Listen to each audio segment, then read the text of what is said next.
welcome all of you to the show. This is Wellness Talk, and I am George Batista, your host and your wellness advocate. Wellness Talk is the show that goes over the latest in health and healing, nutrition, and supplements. We take the mystery out of supplements, we take the mystery out of health, give you some tips and tricks every week. So hopefully you can live a longer and happy life. Glad you guys could be with me this week. Make sure you go to georgebatista.com. That's where all the articles that we go over are housed. And make sure you're not only reading those articles, but make sure you're sharing them. Okay, sharing them with your friends and family, because I think they are they're very helpful. And I think they, if you find someone that it may be helpful for, if it's not helpful for you, maybe helpful for somebody else. Okay, so that's another way you support this show, is by sharing the information, because we're trying to empower as many people as possible. So you can support the show that way, or you can support this show through Patreon, or you can just listen to the show every single day. However it is, I appreciate you, and I thank you so much for helping us to grow. All right, so this week we're going to talk about a subject that I haven't really gone over on this show previously. I mean, we've kind of glanced over it a little bit, but we really haven't gone in depth into it. And it's the subject of hair loss. So we're going to talk. We're going to talk about why people lose their hair. What is the issues? Okay, whether it's medications or illnesses or whatever the case may be, or is it just simply aging? And is there anything we can do about it? Is there anything we can change about it, right? Is it a genetic problem? All these things, right? These are all questions that we have. So we're going to talk about this, okay? So first thing we're going to do, from Harvard Medical School, we're going to talk about the anatomy and physiology of hair and how it grows. Then we're going to talk about the issues, right? What are the common issues that lead to hair loss? Then from Jillian Levy, we're going to talk about DHT, dihydrotestosterone. And dihydrotestosterone is one of those things that it's been implicated in the enlargement of prostate gland for men, but new science is showing that it's actually also one of the causes of hair loss. So we're going to talk about what it is, how it works, and can we inhibit this? Very important, right? I think you'll find this of interest. Then we're going to, from Wellness Resources, we're going to talk about stress and hair loss. How can we deal with stress and also hair loss at the same time? And how can we help ourselves nutritionally, where we can kind of lessen the risk of us losing our hair and at the same time dealing with stress, because sometimes they go hand in hand, right? So we'll talk about that. And then finally, our Wellness Resources Nutrient Spotlight of the Week is Strengthener Plus. And this is their premier hair, skin, and nails formula. So we're going to talk about what's in it, how it can help to strengthen your hair, skin, and nails, and why you should be taking it if you need to do so. So that's what we got on tap for this week. Let's get started.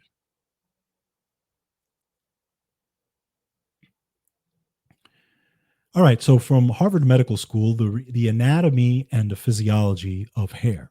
Okay, so let's talk a little bit about hair. Each hair develops from a follicle. Okay, we've heard of follicles, right? It's a narrow pocket in the skin that goes through 3 growth phases. So we're going to talk about those phases. The first one is the anagen phase. Okay, and this is the active growth phase. This lasts about 2 to 7 years. Okay, then we have the catagen phase, and this is the transition phase. This lasts about 2 weeks, and during this phase, the hair shaft moves up towards the skin. And this is where it begins to separate from the hair follicle. Then we have the telogen phase. Okay, this is the resting phase. And this lasts around 3 months. And it culminates in the shedding of the hair shaft. So that's basic anatomy of hair and how it grows. Now, what are the major causes of hair loss? So typically it falls into these type of causes. Now, it could be either a medical condition, medications, or physical, chemical, and emotional stress, right? That's the stresses that we're all under, right?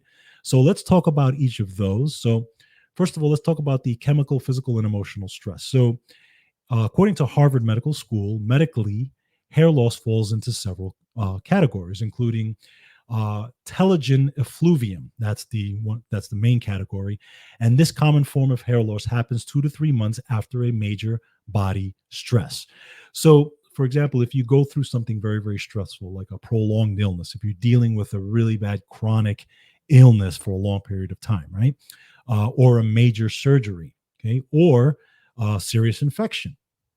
And it can also happen, obviously, to women, because with women, there's two major stresses on their body during their lifetime. One is obviously childbirth, and the other is menopause. And each of those stressful events can change hormone levels, right? Or put them out of balance. So, those two issues for women can be major stressors to the hair and therefore can result in hair loss. Now, let's look at medications. What are the different medications that can also result in hair loss? You have everything from anticoagulants to antibiotics, antidepressants, thyroid medications, steroids, acne medications, immunosuppressants. All these medications can contribute to that as well. So if you're on those medications, obviously, just keep those things in mind. You work with your doctor if you feel that there's an issue where they may be causing you to lose your hair. That could be a side effect of that, because obviously all medications have all different types of side effects, right? So keep that in mind. Then we have the illness or the medical condition part of it, which could be things like autoimmune issues, right? Hypothyroidism, hyperthyroidism, systemic lupus, syphilis, sex hormone imbalance, and even nutritional deficiencies. Because if you're deficient in things like protein and iron and zinc and biotin, all that can lead to hair loss. So just some things to keep in mind. Now, from Jillian Levy, DHT, dihydrotestosterone, its role in hair loss and how to reduce it. So what is dihydrotestosterone? So dihydrotestosterone, or DHT, is converted from testosterone. Obviously, both men and women both have testosterone. Men typically have more testosterone than women do, but we both convert dihydrotestosterone. Now, DHT has typically been implicated in prostate enlargement. So there's science out on it. They still say that the jury's still out on whether it's the actual cause of prostate enlargement. They're not exactly sure. They're still talking about it, but that's one of the general things you've heard in the news when it comes to prostate, men and prostate enlargement. DHT has generally been implicated in that, but new science is showing that now it's also implicated in hair loss. So how does this work? So according to the Society of Endocrinology, almost 10% of the testosterone produced by an adult each day is converted to dihydrotestosterone. Now, in men, it's converted by the testes and the prostate. For women, it's converted by the ovaries. Now, here's what's interesting. The amount of the amount of dihydrotestosterone that is made and converted in your body is based off of the amount of testosterone that you have. So obviously, the more testosterone you have, the more DHT you will convert. And this is why men generally tend to have more DHT in their body than women in general. But women, as they get older, can also convert more, because you have to remember that as women get older and into menopausal age, again, their testosterone may go up, and that can convert more DHT. But again, everyone is different. Now, we know that testosterone is controlled by the hypothalamus and by the pituitary gland, and those are the main control centers of your brain. So what does DHT actually do? So it does do some things in your body. It's responsible for, the growth of body hair and pubic hair. It helps with the onset of puberty in both boys and girls, leading to the development of the genitals. Okay. It also is involved with muscle. It actually, to some extent, helps to adults to maintain muscle as they age, just like testosterone does. So DHT is involved in this process. Now, it is believed, okay, and this is where the science comes in on this now. It's now believed that DHT contributes to what's called androgenic alopecia, okay, or basically what's called male and female pattern baldness. Now, the mechanism of action in this is because it binds to receptors in the oil glands of scalp follicles, causing them to shrink. Okay.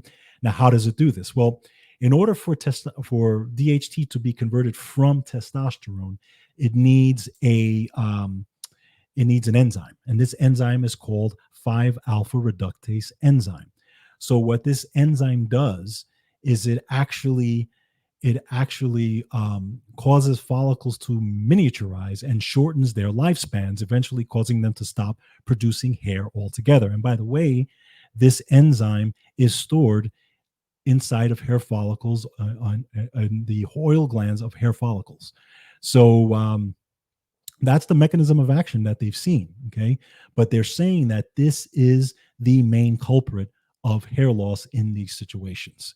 So the next question is, how do we deal with this, right? How is there a way to stop this process or lessen this process? Well, there's different ways.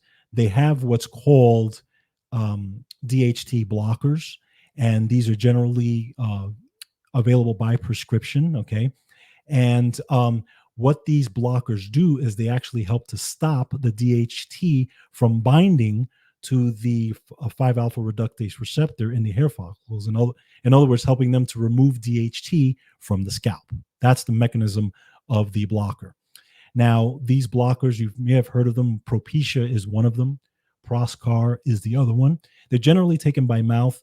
Now, men typically take these. Now, they do not advise women to take these, especially if they're in childbearing years or if during pregnancy, because it can lead to various hormone complications during pregnancy and development. So just keep that in mind for women out there as far as these types of things. Now, what can high DHT symptoms include in both men and women? So in women, it can include increased body, facial, and pubic hair growth. It can lead to irregular periods or stopping of the menstrual cycle altogether.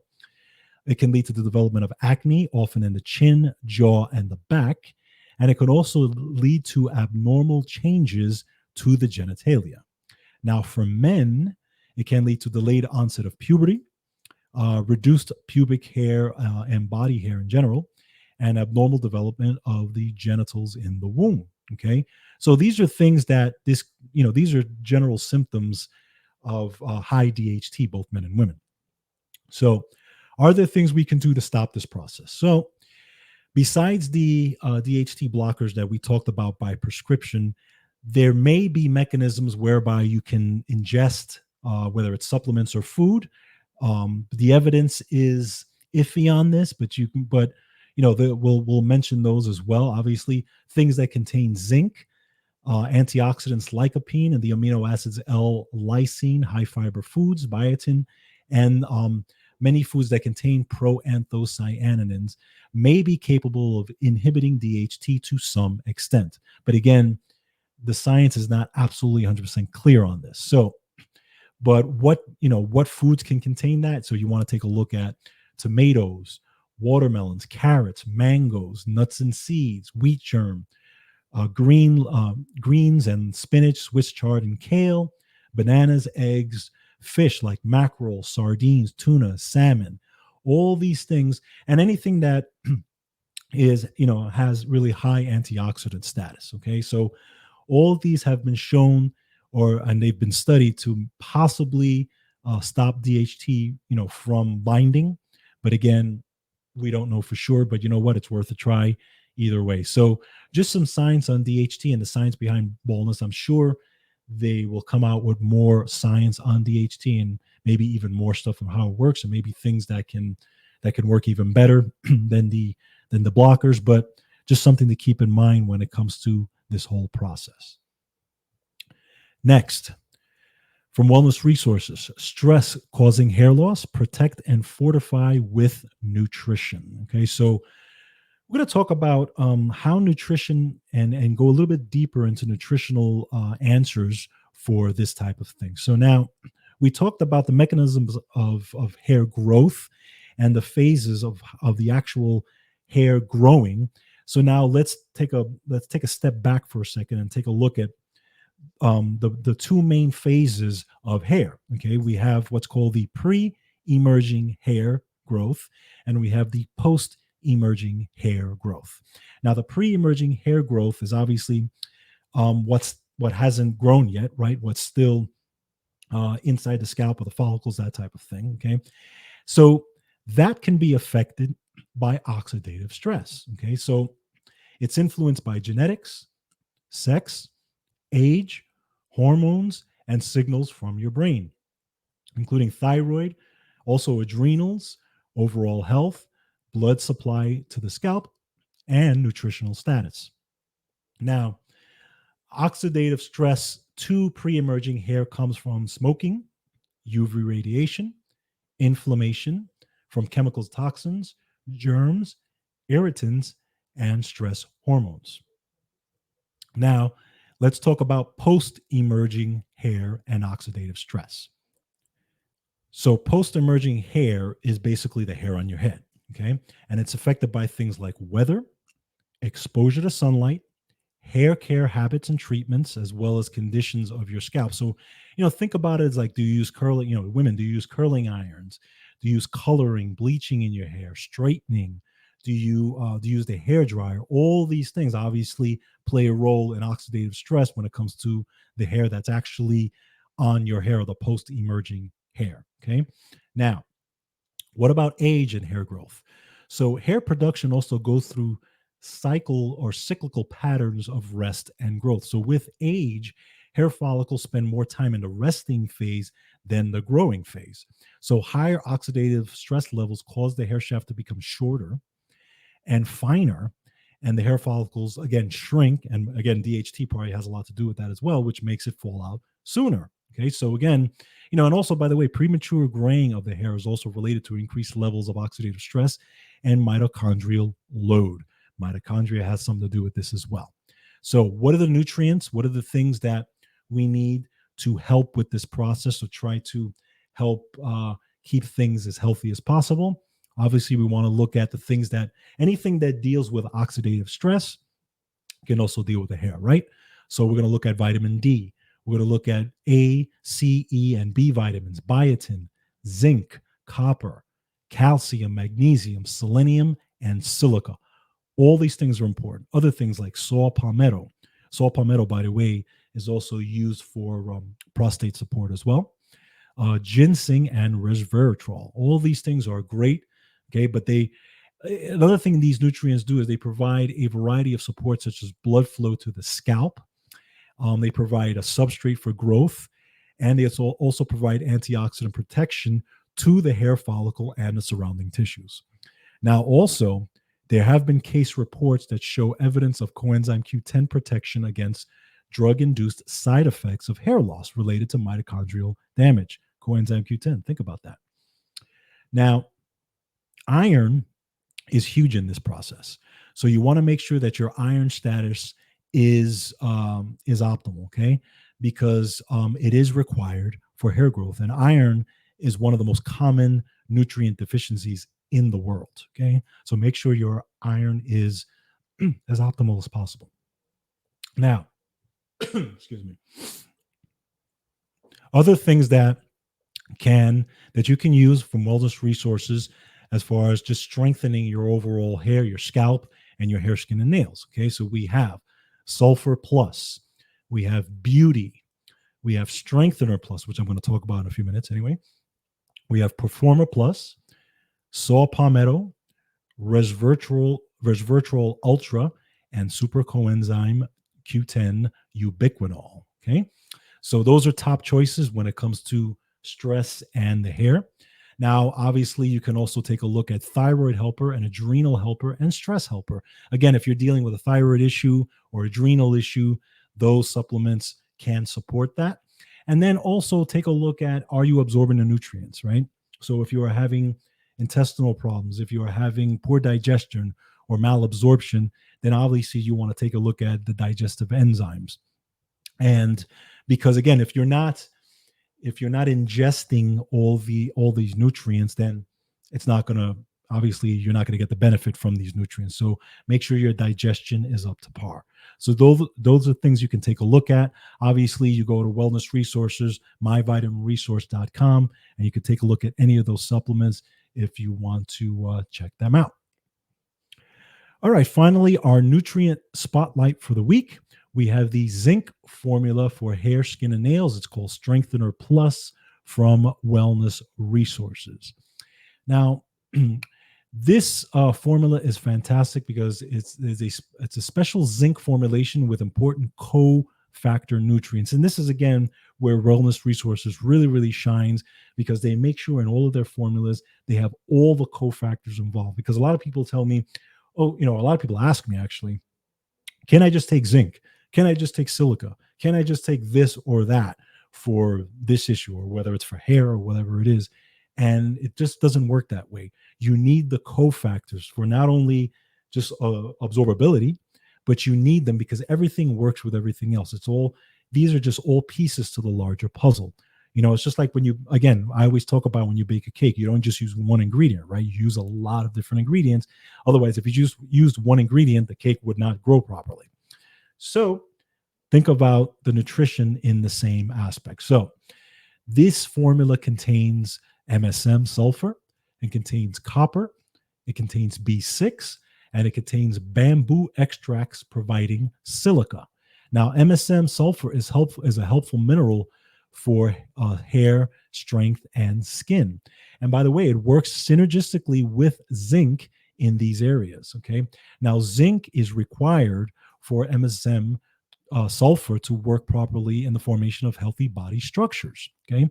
And Strengthener Plus also contains copper and silica, which helps to strengthen the collagen of bone structure. And silica is also the main component in the hair shaft. So you got to have that silica. And this is why this formulation is so powerful. Okay.